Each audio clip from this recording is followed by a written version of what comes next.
This And conference will it's a very now be common topic recorded. that we discuss in Viva. We have it in your case presentation as well as in your exam theory question. So I think this is one topic all of you must be very careful and be very thorough with this. So what is pelvic inflammatory disease? The pelvic inflammatory disease is simply defined as that which implies an inflammation of the upper genital tract, which involves the uterus, the fallopian tubes, as well as the ovaries. So very commonly we see infections of the lower genital tract. It's very common because it's open, it's adjacent to the what do you call, the urethra and the anal canal, so which is full of contamination. So there's always a very common chance of ascending infection.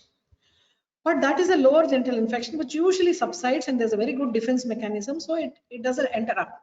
But in certain situations when the defense is lost for certain reasons, the infection can go up and infect the upper genital tract. So pelvic inflammatory disease involves infection of the upper genital tract, which involves the uterus, the fallopian tubes, and the ovaries. As you can see here, this part, when it is involved, the upper part, you call it the pelvic inflammatory disease. Now, what is a normal defense mechanism that prevents normally a high chance of infection? That is an intact hymen, which prevents entry of organisms. The acidic pH of the vaginal secretion, as you all know that the lactobacilli which are present in the vagina keep the pH acidic by converting the glycogen into lactic acid by what is called an anaerobic mechanism. So this acidic pH is highly protective and as a defense for the vagina. Next, you have the cervical canal which acts as a defense. The cervical canal has a very small lumen so that it prevents entry of organisms, and that is also filled with a mucus plug. Hence, it acts as a very good barrier. Now, as you go further in, you find that there are cilia and which cause the movement of anything outward towards the vagina. So the ciliary movement in the cervical canal and in the endometrial lining prevents any ascent of organisms. So this is the normal defense mechanism which keeps us protected from most of the organisms which are trying to enter. Now, what is the etiology? When does this infection occur? So whenever these obvious natural protective mechanisms are lost by some reason, you obviously have entry of organisms. And when does this occur? At menstruation, after an abortion, after a delivery. So whenever the endometrial contents are being shed, like after menstruation when the endometrium is being shed, during or after an abortion or the delivery when the deciduum is being shed, that causes a lot of changes which affect the natural defense mechanism. So what is happening at these things? First of all, the cervix dilates. The cervix opens up. I said the closed cervical canal is a defense. So here is a dilated cervical canal where the cervical mucus no longer exists. The protective endometrium is shed. Normally the endometrium is protecting and that is lost. And a raw surface gets exposed. Whenever there's a raw surface, the organisms go and embed there. Also, because of this alkaline nature of these secretions, the acidic pH in the vagina, which is a normal defense, is lost. So all these things together are making that entire environment more susceptible to infection. Now, we find that 85% of cases, the infections are spontaneous, non-iatrogenic. That means in normal sexually active women, there is, without any need for interference, you have 85% of the cases ending up in infections. Whereas in 15% of cases, after certain procedures, which can cause a break in the cervical mucus barrier, which is a very effective defense mechanism, you might land up with infections. So these are iatrogenic infections. So whenever you insert an IUCD, or you do a DNC where you insert instruments to dilate or curate the endometrium, or when you take an endometrial biopsy, the biopsy curate itself. So all these are iatrogenic, wherein we are ourselves introducing infection. So 85% of the times it is spontaneous. In 15% of cases, it is following a procedure. Now, what are the common organisms that you find causing pelvic inflammatory disease? The three very common ones are gonococcal infections, the chlamydia, and the mycoplasma. So all of you have heard of gonorrhea. These are gram-negative diplococci, which grow very rapidly. So they are within 20 to 40 minutes they divide. So the point is that they divide so fast, the number of organisms that have invaded will be multiplying so fast, so that leads to a very acute presentation and acute manifestation. And these gonococci can ascend up the genital tract along with motile sperms or trichomonas. That they piggyback on them. Those, if there are sperms or trichomonas infections, you know, trichomonas is a infection where you find flagellated organisms, and these protozoans can act as a carrier for these gonococci infection. And and they lead to a very severe inflammatory response. Because of the severe inflammatory response, they land up with severe symptoms, as a result of which they present early to the doctor, they get identified early so that you can treat early. Then this can also lead to secondary infection. That means a primary gonococcal infection can land up with a secondary infection. So typically gram-negative diplococci, very rapidly growing, leading to very acute inflammation of the upper genital tract. So this is one of the commonest cause of pelvic inflammatory disease. So migration of bacteria and the WBC mixture through the fallopian tubes to the ovaries and peritoneal cavity. And of course, sometimes they come back to the cervix and vagina. All this continuous route leads to inflammation of the entire tract. That is the uterus, the fallopian tubes, and the ovaries, what we call pelvic inflammatory disease. Because of this inflammation, it leads to severe pain. So the patient present with pain abdomen, and whenever there is infection of the cervix and the vagina, there is more secretions, and that presents as a vaginal discharge. So typically they present with pain abdomen and vaginal discharge.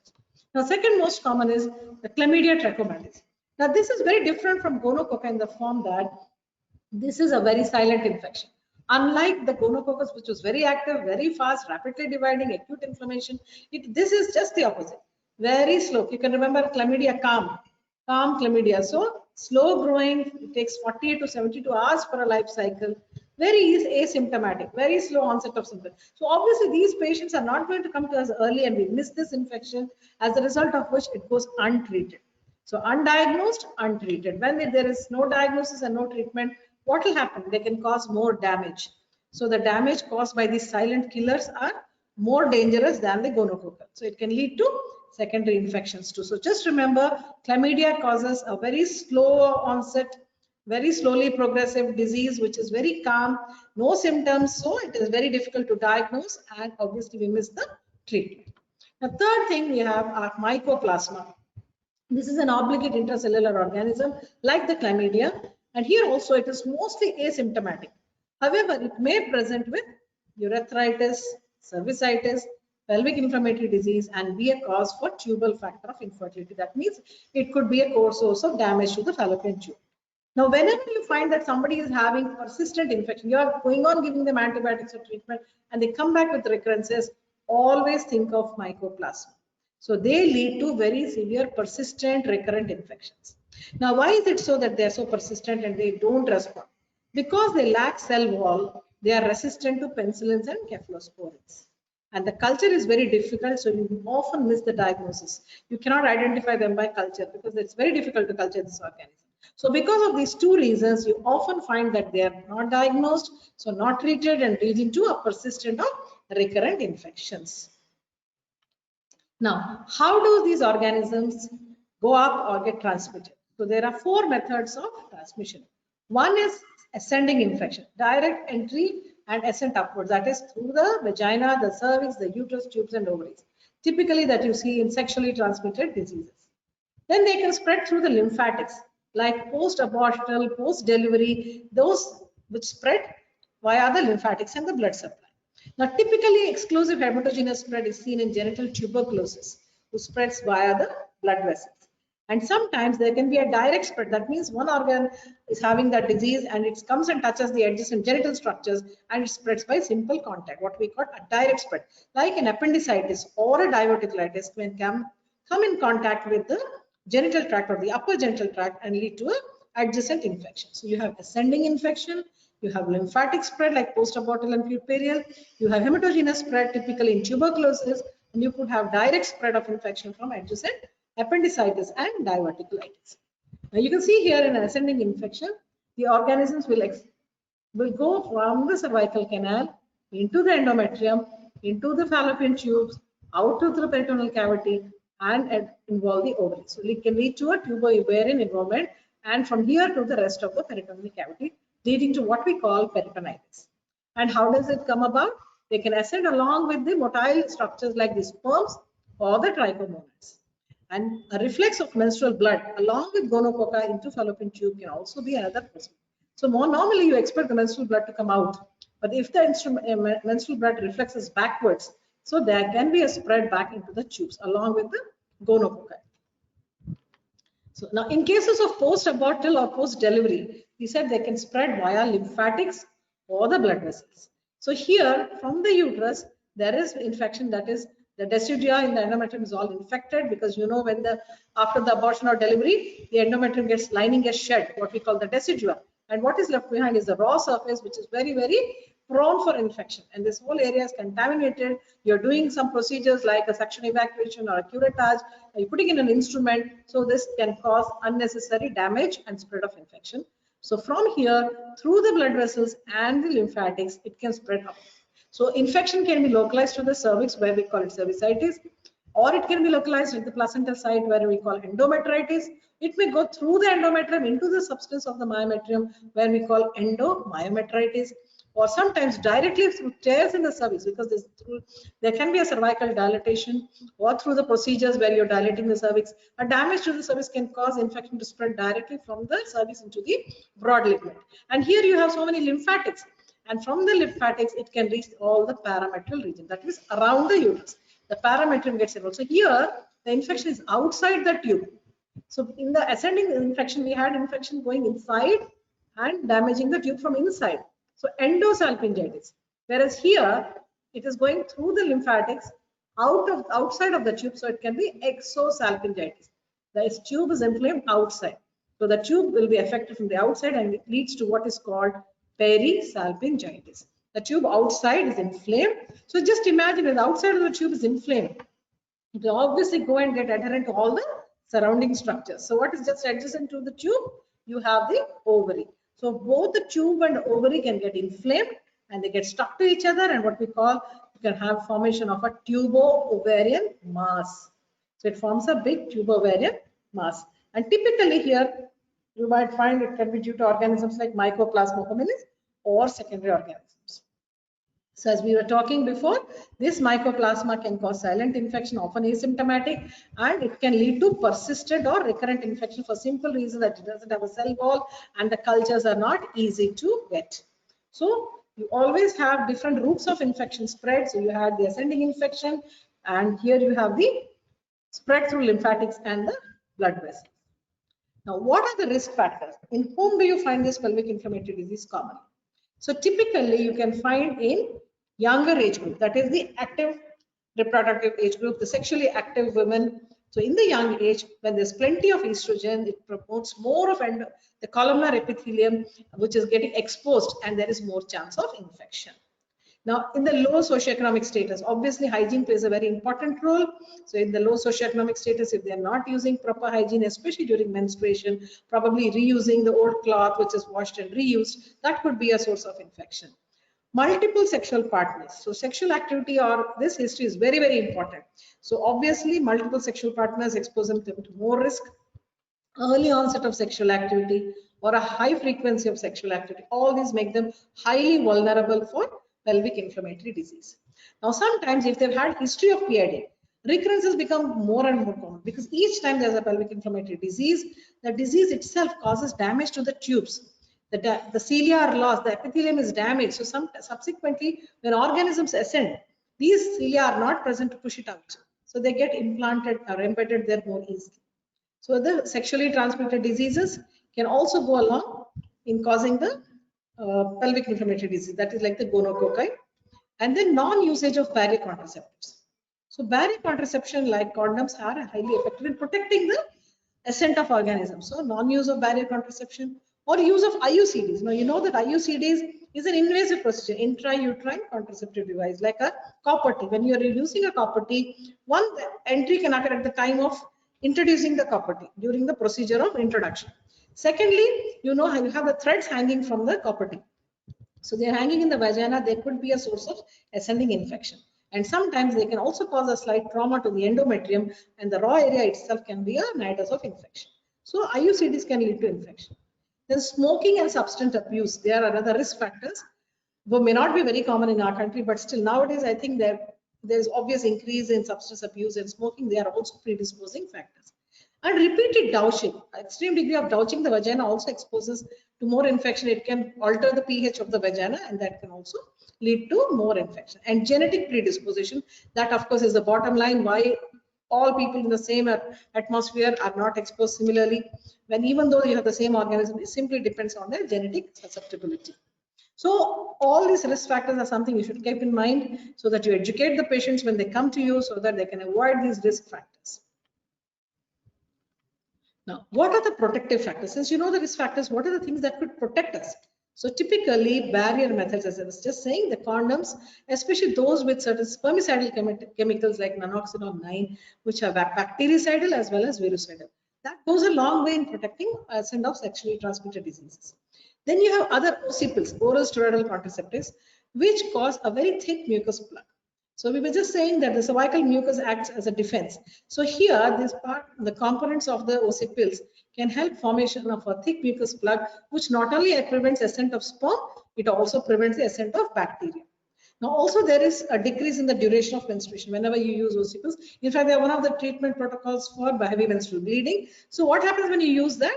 The duration of menstrual cycle becomes very small.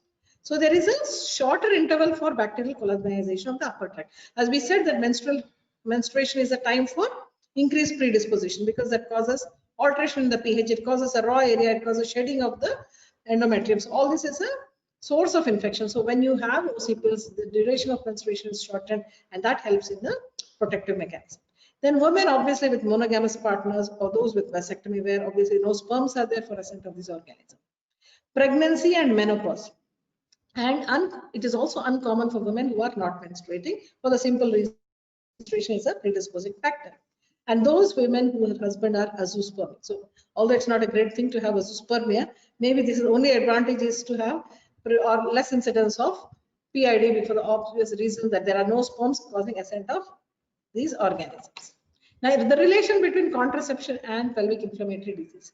If you look at the various methods of contraception, which will be causing more PID and what will be causing less? So more often women, when they come for advice on what contraceptive method they can use, this is the most important question they would ask, are there any side effects? So you must counsel them and tell them what is the cafeteria approach in terms of what are the different varieties of contraceptives available and which would be best or rather the most effective with least failure rate and also least side.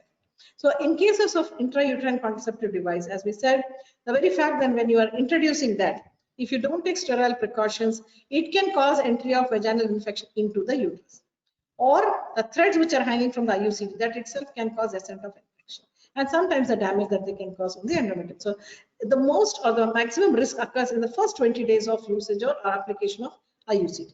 Now coming to OC pills, just to repeat, they thicken the mucus plug, so they prevent entry of organism, they decrease the duration of menstruation, they inhibit ovulation, so there can be, it decreases the chance of tubo-ovarian abscess.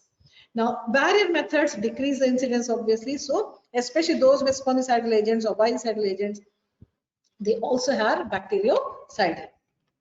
Now, what are the types of pelvic inflammatory disease? So some of them are symptomatic, some are silent. As I said, some chlamydial infections are so silent, they go harbor there, they divide very, very slowly, literally don't cause symptoms, but they do cause damage to the tube. So the outcome is seen very much later and it has long-standing effects, but it is very silent. Some infections, however, are very, very symptomatic. So they can present as an acute symptoms or they may become very chronic and very with very meager symptoms. So pelvic inflammatory disease grossly divided into silent, PID and PID, and those which are symptomatic can be acute or chronic. The reason we want to divide them like this is the treatment protocols are different for each. So the patient can have acute generalized symptoms in case of acute PID. It lasts for a few days, but however, it may recur in episodes, and at this stage is highly infectious. Now coming to chronic PID, the patient may have no symptoms. It may occur over months to years. It causes progressive organ damage and change, and it may burn out. It may get arrested. Now coming to each of these, the silent PID, it may follow multiple or continuous low-grade infections in asymptomatic women. Here the patient is so silent, no symptoms. It's not a clinical diagnosis because obviously patient doesn't come with symptoms. So how do you diagnose it? You only diagnose when you are evaluating a patient for some other factor, like a patient has come to you for infertility and you're evaluating for the tubal factor, whether the tubes are working good or not. You do a hysterosalpingogram or so, or when you're looking for antibodies to chlamydia and Neisseria gonorrhea. So in those cases, it may come out positive. Until now, patient has actually not complained to you for any of these symptoms. Or you may see at laparoscopy or laparotomy. If you're doing laparoscopy for infertility, you find there are adhesions. You find there's a hydrosalpinx. Or you might find adhesions between the liver capsule and the anterior abdominal wall, what you see in Fitz-Curtis syndrome. So if you see peritubal adhesions, where do you find peritubal adhesions? As I told you, in exosalpingitis, where the infections occurred post-delivery, post-abortion, the spread is from the cervix through the lymphatics and blood vessels. They may involve the outside of the tube, perisalpingitis. So that can lead to infections leading to adhesions. Now in hydrosalpinx, there can be blockage of the fimbrial end or the tubal ostia at the uterine end, and inflammation leading to overpouring discharge inside the tubal cavity can lead to collection of fluid, and that leads to hydrosalpinx. So these can be features which can be found on laparoscopy or laparotomy. Now, sometimes internally, if you were to see on some histopathology for some purpose, you find that the tubes have shown attenuated mucous folds. That means they become almost flattened. The folds have lessened. There is extensive desiccation of the epithelium, and you find the secretory epithelial cells have degenerated. So this may be signs of a cold or chronic infection, which is very silent and diagnosed only on certain evaluation. Patient has no symptoms. Now, how does it present in case of an acute inflammation? So one is silent, the other is symptomatic. In symptomatic, we said acute and chronic. So today we'll deal only with acute pelvic inflammatory disease. So how does it all start? So it will all start with the lower, when there is ascending infection, it can start with cervicitis, which can go upwards. The STD or causing bacteria first enter through the vagina along with the semen. You know, all these sexually transmitted diseases go along with the semen, and they can lead to a local inflammation in the cervix, what we call cervicitis. Then the bacteria can ascend through the cervix into the uterus, and they can cause endometritis, where they are damaging the lining of the uterus. From here, they may enter into the tubes and lead to what is called salpingitis, and it can reach the ovary. And if at that point there is some ovulation, it can go inside the follicle, inside the ovarian tissue, and lead to oophorytis.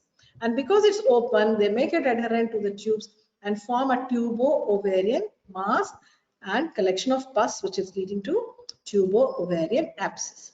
Now, out of the tube, it may leak into the peritoneal cavity, and lead to peritonitis. So the typical ascent of organs: cervicitis, endometritis, salpingitis, oophorytis, and peritonitis. That is the way it spreads.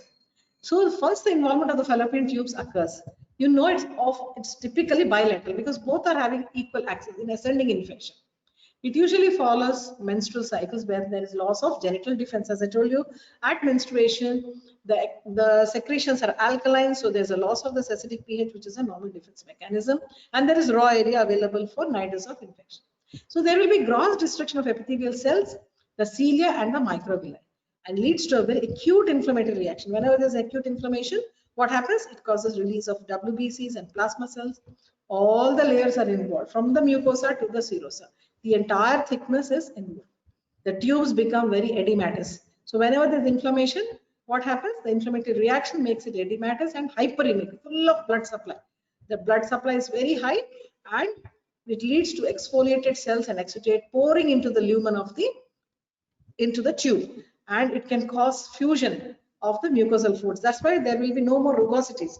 The mucosal folds become flattened, and we were just seeing what were the effects on the tube. It can cause flattening of the tubes. Now, this reaction can lead to formation of pus, and it can cause closure of the tubal ends. That is the ostia. Tubal ostia can close on both the sides, both at the uterine end and at the fimbrial end. So at the uterine end, it may be closed by congestion because it's becoming edematous. What will happen? At that end, it might close due to edema, and at the fimbrial end, there can be inflammation leading to fusion, adhesion, and that will be blocked. So you can see that if this is a fallopian tube, both ends will be blocked, and whatever is collecting inside remains pent up. All the secretions will be pent up as a result of inflammation. Initially, it will be hydrosalpinx. There is a purulent change. It is called pyosalpinx. So this is a result of a acute inflammation or acute PID resulting in acute salpingitis. Now, depending on the virulence, it can be a watery discharge or a purulent exudate. So when it is watery, you call it hydrosalpinx. When it becomes purulent, you call it pyosalpinx. And that can have a superadded secondary infection. You can see how there is a retard-shaped tube at the end of this infection. So the tubal end here, the uterus is thin, and as it goes up, it's collecting all the fluid, the secretions, and it is closed at the fimbrial end. Okay, now what are the possibilities of this acute infection? It can lead to oophorytis, tubo-ovarian abscess, peritonitis. The peritonitis can go and affect the bowel loops, as a result of which it can cause paralytic ileus. And when all the pus in the peritoneal cavity tries to collect in the most dependent part, that is the pouch of Douglas, it is forming what is called a pelvic abscess. All the pus which collects in the lowermost part of the pelvic cavity, that is the pouch of Douglas, just behind the uterus. And most of these will resolve in 2 to 3 weeks with or without chronic sequelae. It's an acute episode. So hopefully it resolves. If they get the antibiotic given, it might resolve. Sometimes it may lead to chronic sequelae. That means sometimes they may persist as a chronic pelvic inflammatory disease or a chronic pelvic pain, or as I said, hydrosalpinx. So they can be having long-standing effects also. Now, in those cases where the infection is due to post-abortal or post-puerperium, here it will spread from outside. So that was ascending infection. Here the infection is from outside. So from the cervix through the lymphatics, it can create and inflame the tissues in the broad ligament. So here in the broad ligament, the infection will spread and lead to formation of cellulitis, and the fallopian tube is affected from outside. That means from outside serosa into the mucosa, and the wall of the tube becomes very thick. And here there is no distension because there is no collection inside the tube. The previous ascending infection we had collection inside, that's why hydrosalpinx, pyosalpinx. Here the infection is outside, so perisalpingitis, as a result of which it goes and adheres to the surrounding structures. So you find there are dense adhesions of the tube with the surrounding structures, the bowel, the bladder, the ovaries, and so on. So eventually, the involvement of the mucosa can also end up in blockage of fallopian tubes by multiple adhesions. Once the whole thickness of the tube is involved, means serosa to mucosa, it can lead to adhesions inside. There may not be collection, but the adhesions can lead to tubal. So this is a very important cause of tubal infertility. Okay. Now sometimes it may lead to subacute PID, wherein if the patient has not taken adequate treatment or there has been reinfection by an infected partner, or it may have, as typically seen in sexually transmitted diseases. So again, all the ones you give them antibiotic, if they are again exposed to the same partner who had a sexually transmitted disease and who was not treated, it can lead to a reinfection, or like in secondary infection by tuberculosis. In all these conditions, there may be persistence of infection, what will end up as subacute pelvic inflammatory disease. Now, so typically acute PID will progress in stages, and these are staged as stage 1, where there's acute salpingitis, where it is confined to the tube, no peritonitis, no adhesions, only the tube is involved. Next, the tube, from the tube it has spread out with peritonitis, from acute salpingitis with peritonitis, leading to purulent discharge. Whenever there is inflammation in the peritoneum, there is purulent discharge. Then you can have acute salpingitis with superimposed tubal occlusion or tubo-ovarian complex. That means it has spread to the tubes and ovaries and they have formed a complex because of adhesions. Next, adhesions and that mass which has formed, that the tubo-ovarian mass, will rupture. So ruptured tubo-ovarian abscess. That is stage 4. And stage 5 is secondary infection of tubercular salpingitis. So simple salpingitis, salpingitis with peritonitis, salpingitis with superimposed mass due to adhesion, that is the tubo-ovarian complex, rupture of the mass, that is a ruptured tubo-ovarian abscess, and tubercular salpingitis. So this can be a series of events, and if there is no timely diagnosis and treatment, it can lead to a lot of long-standing problems. Okay, now how do these people present? So typically, what is the history? The clinching symptom is pain. 90% of cases will land up with pain. Obviously, there is an acute infection, inflammation, and exudates and all that. So there will be pain. Bilateral lower abdominal pain, especially in the lower part of the pelvis. It's a dull aching pain, very typically in acute PID. Now, why bilateral? Because when it is ascending upwards, there is equal entry into both the tubes. Now, because it's inflammation, they land up with fever, temperature of more than 101 degrees Fahrenheit. And the inflammation will lead to discharge from the vagina. So vaginal discharge, fever, pain, very typical of PID. Now you also see that this inflammation can spread to the surrounding structures. So it can lead to dysuria. The urinary tract is just beside it. So any infection in the genital tract can lead to adjacent infection in the urinary tract. So they present with dysuria. And also there may be nausea and vomitings. And if you ask about the history, you may find that that patient has had an insertion of IUCD. So we said that in 15% of cases, there has been some intervention. like an IUCD insertion or a DNC, or some procedure has been done like a dilatation evacuation, which triggered this infection. So a history of these procedures is very important to ascertain. Now, if you ask them the menstrual history, you'll find that they have presented with menstrual irregularities like menorrhagia. Why menorrhagia? Menorrhagia is excessive bleeding, heavy menstrual bleeding. Whenever the uterus is inflamed, what happens when there is uterine inflammation? There will be a lot of blood supply. All the vessels will come here and get engorged and congested. So more the blood supply, more the bleeding. So they may present with menorrhagia. Then all this congestion around can lead to congestive dysmenorrhea. Congestive dysmenorrhea. And also there may be history of previous gynecological complaints. Now, if you ask the past history, there may have been history of certain procedures, either some abdominal or gynecological, like I said, any introduction of IUCDs or a DNC, or removal of products of conception, incomplete expulsion. Sometimes after abortion, there may be some little tissue left inside for which they have done an evacuation. Now, very important is the personal history. You can ask the history about the sexual activities. If they started a sexual activity very young, if they are monogamous or multiple sexual partners, whether they are using any barrier methods as contraception during sexual activity, and so on, or any history of exposure to sexually transmitted diseases. This history is very important, as I said, that these are responsible for ascending infections. Now, after symptoms, you look at the examination. What are the signs? When you examine these patients, you find that a typical abdominal examination will show you a lot of tenderness in the lower abdomen. So it is obviously in the pelvis. So lower abdomen, when you palpate, bilateral lower abdominal tenderness. And also you find pain in the right upper quadrant, in the region of the liver. So you can have right upper quadrant pain and pain in the lower abdomen. If you put a speculum and examine, you'll find that there's a lot of vaginal discharge, typically mucopurulent discharge. The vagina is infected, the cervix is inflamed, the endometrium is inflamed, all that is leading to a lot of discharge.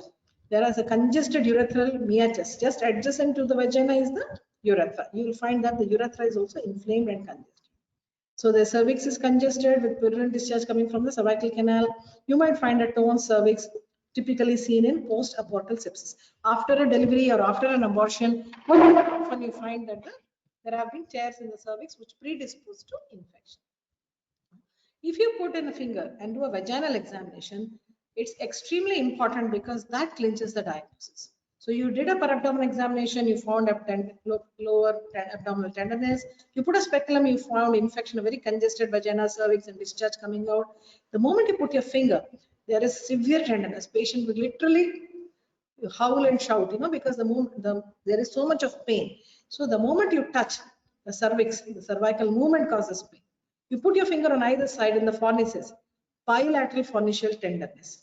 And sometimes you might feel in the fornix, you might be able to palpate an adnexal mass. This is the tubo-ovarian mass or a hydrosalpinx or a pyosalpinx. So normally when you do a pelvic examination, the tubes can never be palpated. You can either palpate the ovaries or the tubes. If you are able to palpate the tubes and ovaries, it means they are enlarged. And if it is also associated with pain and tenderness, you are looking at pelvic inflammatory disease. So this is a very important diagnostic feature. Okay. Now, what are the things that you get confused with in case of acute PAD? In other words, what are the things that you should consider as a differential diagnosis? So typically, you must remember appendicitis, because also lower abdominal pain, but you will find that typically they present with fever, vomiting, and pain. And it's mostly on the right side, and a good ultrasound and diagnostic test would rule out that. Secondly, ectopic pregnancy. In ectopic pregnancy also there can be severe pain, but patients will present with history of amenorrhea, and if you do a urine pregnancy test, you will find it positive. And on ultrasound, you might find a mass in one of the tubes. Now, also septic abortions. After an abortion, if there has been infection following an abortion, that can also present with the typical pelvic inflammatory disease like symptoms. Okay, then you can have ovarian cysts. So here, an ovarian cyst is usually asymptomatic, and an ultrasound would be very simply able to diagnose a nice enlarged cyst. What most commonly you get confused with are a twisted ovarian cyst. When the ovarian cyst undergoes torsion, that causes severe pain. However, here they will not find any fever, you will not find any discharge, and an ultrasound will be an ultimate in diagnosing an ovarian torsion, especially if you do a Doppler. You can see that the vessels in the legs adjacent to the ovary are twisted the Doppler can identify the twist. Then cholecystitis. In cases where they present with right upper abdominal pain, that is in the region of the liver, so those can be confused for cholecystitis, or other cholecystitis can be confused with the pelvic inflammatory disease. So whenever you have these symptoms of pain, fever, discharge, always keep in mind the other possibilities. You cannot always think of PID. It could be appendicitis. You have to be very careful because they are surgical emergencies and you need to look at them and treat them immediately. A ruptured ectopic, septic abortion, twisted ovarian cyst, all these things are emergencies. Okay. So how do you come to a diagnosis? So first of all, take a detailed history. What are the symptoms? Do a very careful physical examination, as I said, upper abdominal, per speculum, and a vaginal examination. Then you do a pregnancy test. If the pregnancy test is positive, then you always think in lines of ectopic. So positive pregnancy test, rule out ectopic. And how do you rule out ectopic? You can look for a beta HCG test, urine test, and an ultrasound. If an ultrasound shows there is nothing inside the uterus, but urine pregnancy test is positive, that means the sac has to be somewhere. It is likely to be an ectopic. Now, suppose there is no pregnancy, but there is right lower quadrant pain, and the pain is migrating from periumbilical area to the upper right quadrant. Always think of possibility of appendicitis. It could be ruled out by ultrasound and if required a CT scan. However, if there is no appendicitis, look for cervical movement tenderness, uterine and adnexal tenderness. Very typically, if it is there, you think of pelvic inflammatory disease. So as I told you, it is a clinical diagnosis most often, a per vaginal examination. Immediately as you put your finger, the cervical movement is tender, you put it in the fornixial tenderness, you palpate in the fornix, you find an adnexal mass which is very tender. So you can do a transvaginal ultrasound to evaluate the two ovarian masses or abscess. If it is not there, and instead you find a pelvic mass on examination, if it is there, you look for possibility of an ovarian cyst, an ovarian torsion, or a degenerating fibroid, or an endometriotic cyst. So these are all the things which can have an adnexal mass. So whenever there is an adnexal mass, it could be ovarian cyst or a torsion on the ovarian cyst. Very rarely, a degenerating fibroid also presents with pain, and an endometriotic cyst. And all these are very easily identified by a simple transvaginal ultrasound. Now, okay, if this is not there, there was no pelvic mass on examination. However, patient said she was having dysuria, burning micturition. And when you investigated and did a urine examination, you found plenty of pus cells. What does it mean? If there are plenty of pus cells, it means it is UTI. It could be pyelonephritis. Do a urine culture and you can confirm whether it is UTI or so.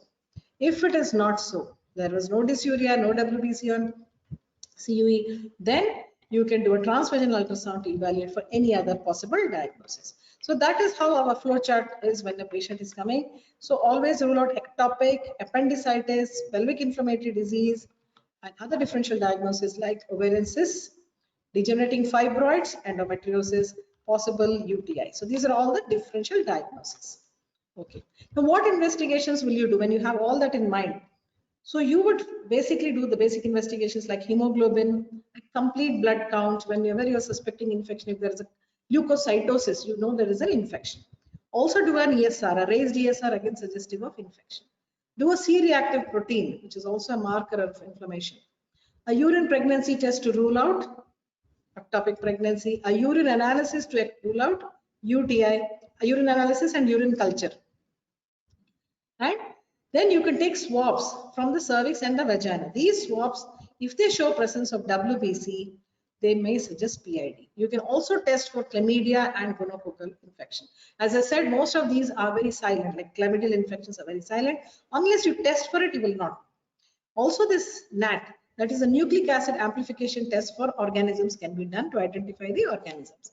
And you might have to do a culture and sensitivity to know which organism is causing the pelvic inflammatory disease. So you have certain blood investigations, urine investigations, and the swabs from the cervix and vagina. These are the basics. So from the blood you do for the counts and hemoglobin and ESR and C-reactive protein. In the urine you look for urine pregnancy test and CUE for the pus cells and a urine culture. And then you can do a cervical and vaginal swabs. Then what other tests? You can do a scan. As I said, ultrasound is very important because although they may not be useful in mild or moderate cases when there are not much of changes, but advanced you can sometimes find hydrosalpinx or pyosalpinx, especially using a transvaginal ultrasound. More than transabdominal, transvaginal is useful because here it's very close to the uterus and the tubes and ovaries. So there will be more clarity and better resolution with the transvaginal.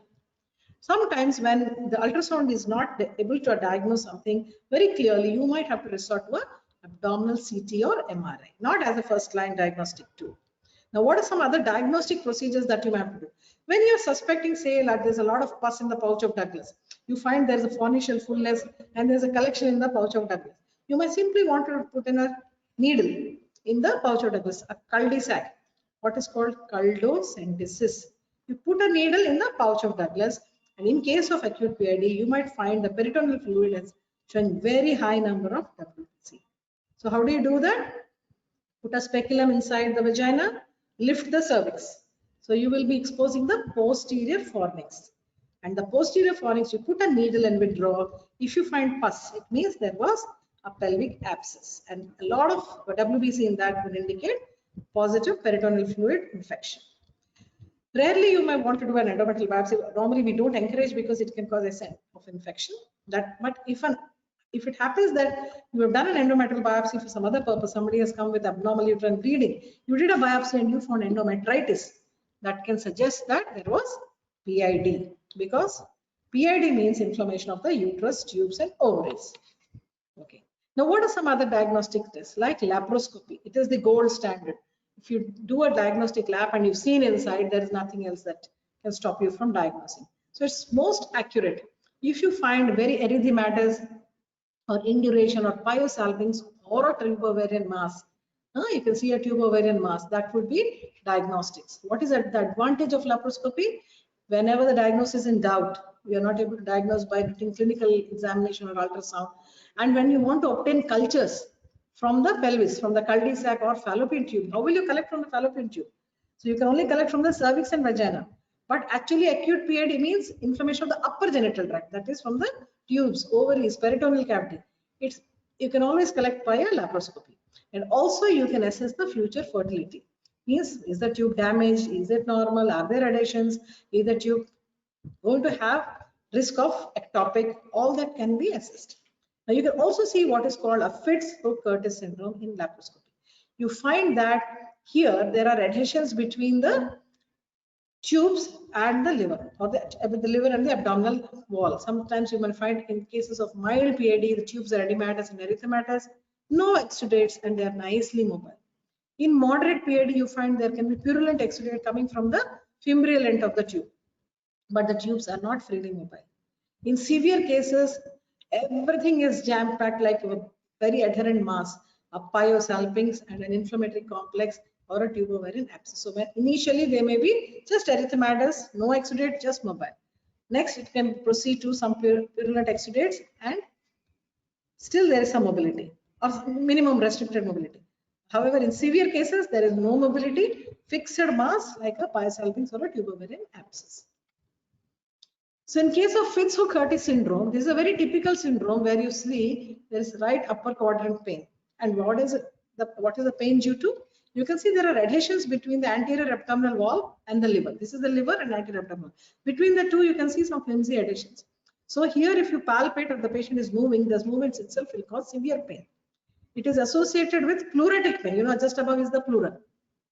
And what is the cause?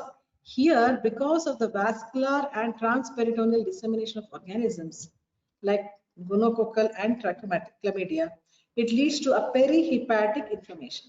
So where in the lower abdomen there was infection, it has spread up. How does it spread? Through the blood vessels and through the transperitoneal spread, and it has caused inflammation of the outside of the liver. Whenever there is inflammation, it causes adhesions to the surrounding wall. So this is called perihepatitis, leading to adhesions to the anterior abdominal wall. This is called Fitz-Curtis syndrome. Although it is associated typically with acute salpingitis in 1 to 10% cases, it can exist even without signs of acute PID. So sometimes the signs of PID may have subsided, but this continues and persists. So this often gets mistaken for cholecystitis or pneumonia. This is like the lower part of the lung. So it can mimic a cholecystitis or a pneumonia. Okay, so since you know the symptom, you know what is causing infection, how it presents, how you will diagnose. Now, once you've diagnosed PID, what's most important that you know about the prevention and management. Now, the primary prevention is preventing from getting an infection. So what is it that you can do to prevent infection? So you counsel patients or people about the safe sexual practices, that how they should use a barrier methods like condoms, limit the number of sexual partners, avoid contact with high-risk partners who have history of like say sexually transmitted diseases, exposure to say sexual workers or so on. And one should delay sexual activity as far as possible. And use of barrier methods would be very highly protective. And OC pills, as I said, that OC pills cause thickening of the cervical mucus. So these two are the protective methods of contraception. Now, what is the secondary prevention? That means you can screen for infection in high-risk population. Okay, so that you can treat them early. That means here already infection has occurred, but you can prevent them from causing severe damage. Here, early screening and rapid diagnosis and early effective treatment. So these are the three-pronged way of preventing the secondary prevention. So early diagnosis by screening, typically, even though patients sometimes may not come with symptoms, if they are having a high risk, like say people who are coming with multiple sexual partners for some other complaint, you look for it and you identify those silent cases, silent or chronic cases, and treat them to avoid long-standing effects. Now, what is the tertiary prevention? Where early intervention and complete treatment. Here, once you have diagnosed, you must institute a very strong treatment.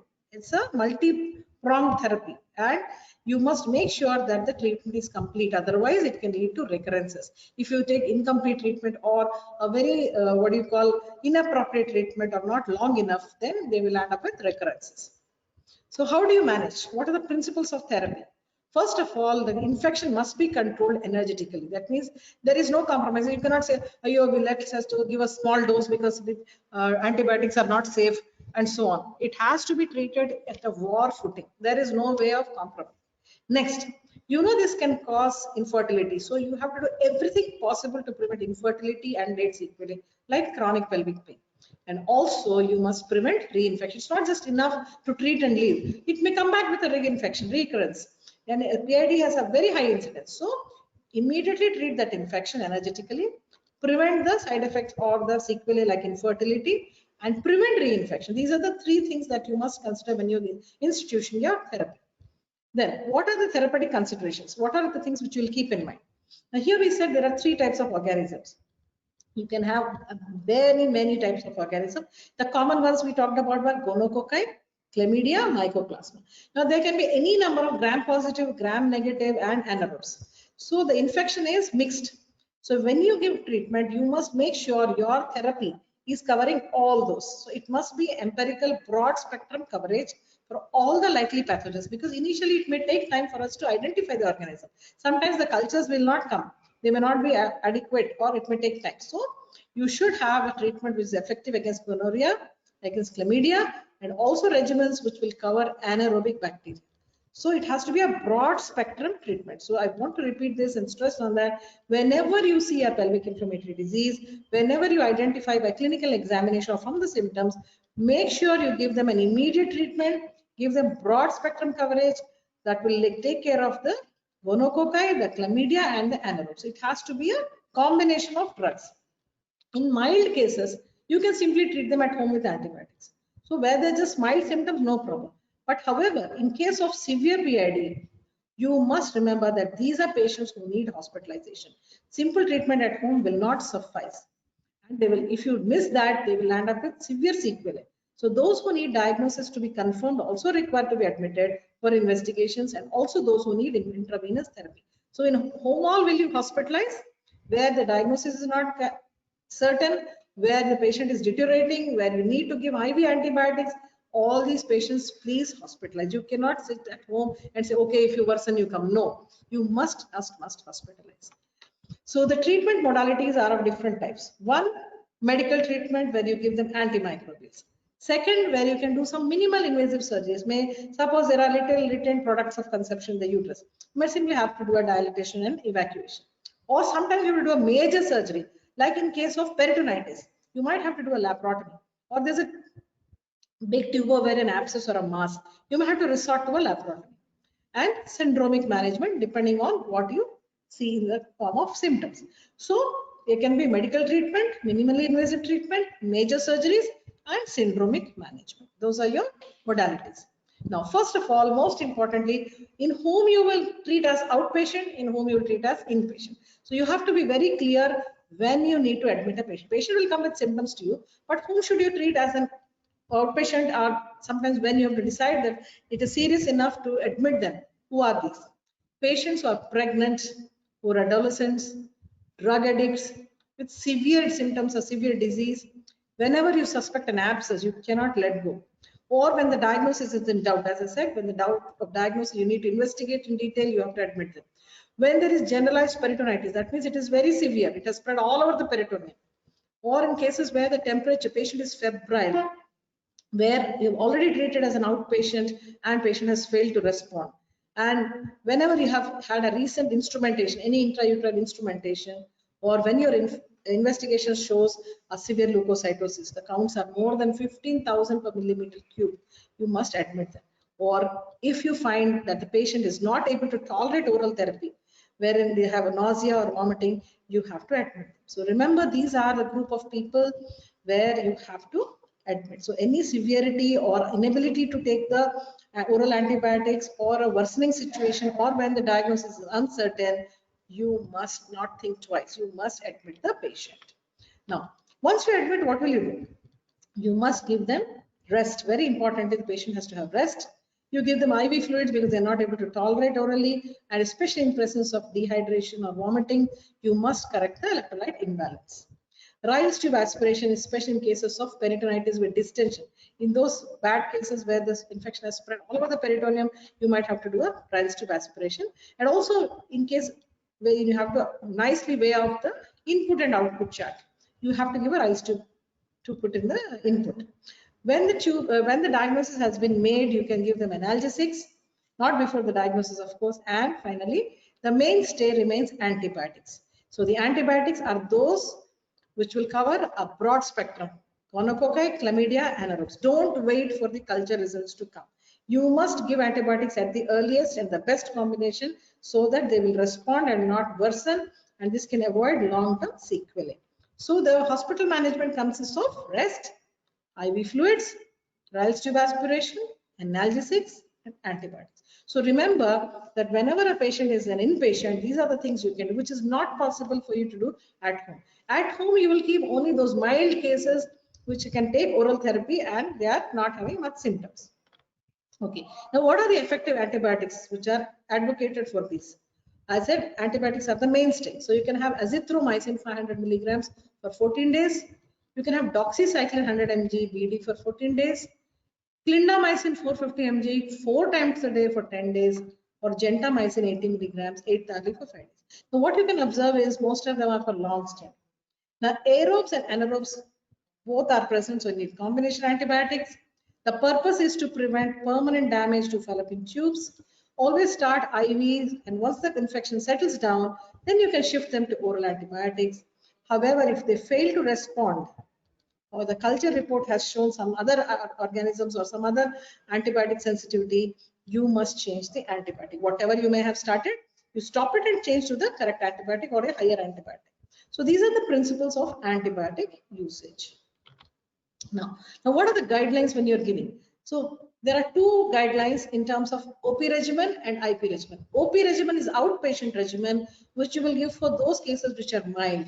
Symptoms are very mild, patient is stable, no nausea, vomiting, and you have just, the patient can stay at home, and you patient who is reliable and whom you can counsel, and you can tell them that in case they are worsening or they become febrile or they have severe pain or anything that suggests a complication, they must come for admission.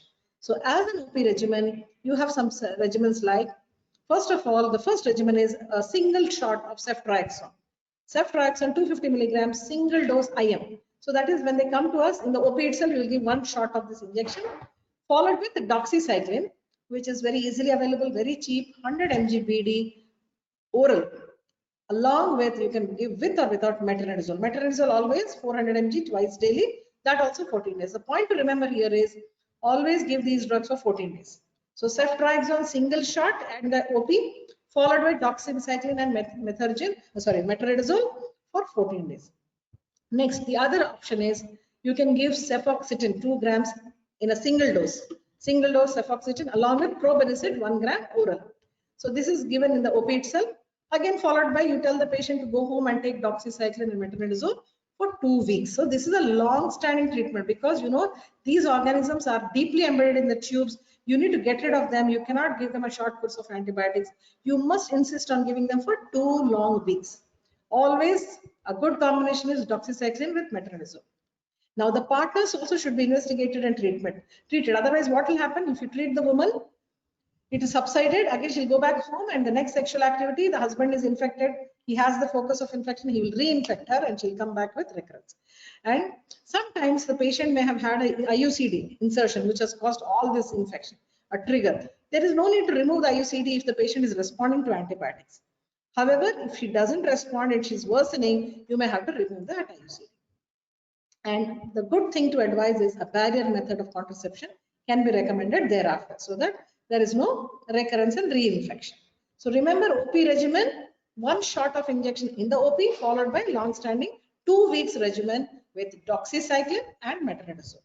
The intramuscular injection which you are giving, that 1 shot can be a cephalosporin, ceftriaxone 250 mg single dose or cefoxitin 2 grams single dose along with probenecid. So these are the 2 combinations which are available for OP regimen. Now, where we need patients to be admitted are those who are having worsening symptoms, who have nausea, vomitings, who cannot tolerate, or who are having signs of peritonitis. All these patients, or the young and the pregnant, all these extremes, you will have to admit them. Inpatient regimen where you are going to give them, as we said, what are we giving them? You are giving them rest, you are giving them IV fluids, you are giving them Ryle's tube aspiration, you are giving them antibiotics. So here, these antibiotics regimens, we have various options. The common ones are cefotitan with doxycycline. Cefotitan 2 grams BD IV followed by doxycycline 100 grams BD IV. Okay, so these regimens are cefotitan with doxycycline, cefoxitin with doxycycline, or Clinda with Genta. So these are the different regimens which you give. You must give them for about 24 to 48 hours until the patient has clinical improvement. Once they improve clinically, you can change them to orals, just like doxycycline. Doxycycline is given 100 mg BD for 14 days, along with clindamycin 450 mg orally 5 times a day for 15 days. So always the IV regimen is given for about 48 hours until patient improves, then followed by the oral regimen. So you can see this summarizes that whenever you choose either OP or inpatient regimen, you give and see for 72 hours. If they're improving, fine. If they're on oral, continue the same. If they're oral and not responding, you can change them to parenteral. However, if they're already on parenteral and they improve, you can switch over to oral. After 6 months, you repeat testing for all these women and see that they have been cured of this chlamydia or gonococcal infection, because we don't want recurrences. What are the complications? You could have immediate or late complications. So immediate complications can be pelvic peritonitis or septicemia. It can spread to the peritoneum or it can lead to septicemia.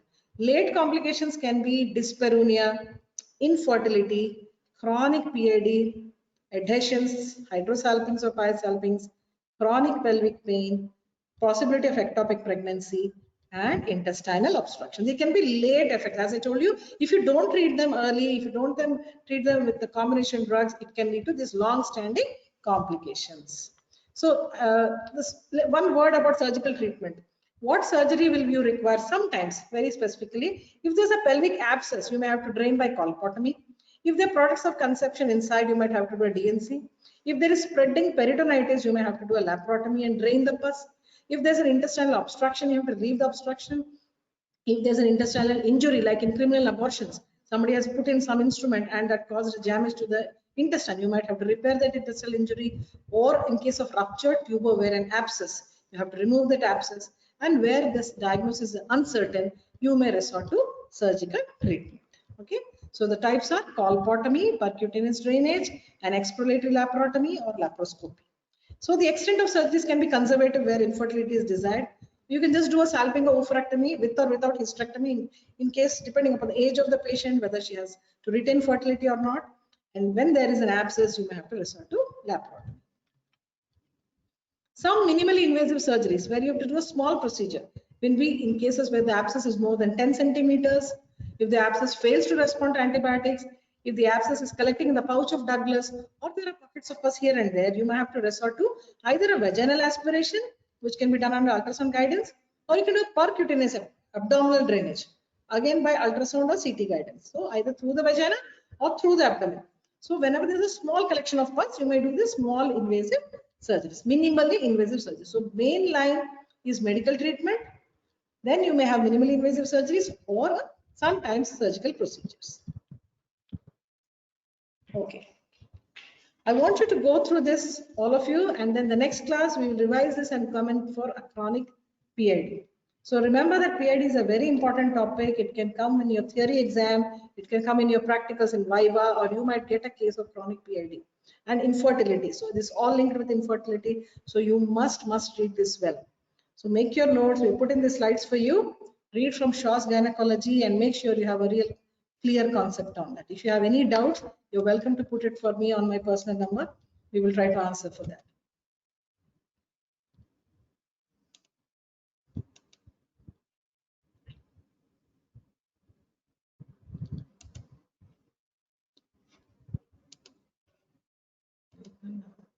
Time